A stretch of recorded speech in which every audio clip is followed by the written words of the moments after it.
Delta ছিল, তারপরে delta বলতে এমবি একটা ছিল, এমবি মনে হয়, বিএম নিয়েছিলাম, বিএম এর পরে আবার এই ও ভাই বলছে যে এটা যদি তোমার দেখা যায় যে হয়তো তাড়াতাড়ি শেষ হলো, কি তোমার সমস্যা হলো, ডেল্টা দিতে পারবে, এরপরে বিএমও নিতে পারবে।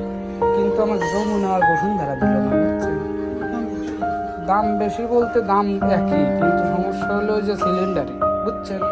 যমুনা দিয়েই যমুনা দেওয়া লাগে। ওটা ছিল ডেল্টা, ডেল্টা পরে আবার বিএম আসছিল, বিএম এর পরে আবার এইটার সিলিন্ডারটা আমার খুব পছন্দ হইল, নতুন তো আই গ্যাস বেহাতে সিলিন্ডার দিছিল, ওটা দেখে ভালো লাগলো না, ডেল্টাটা নতুনটা দিয়ে কি বেহাতা নিয়ে আসলাম, পরে এটাই নিচ্ছি।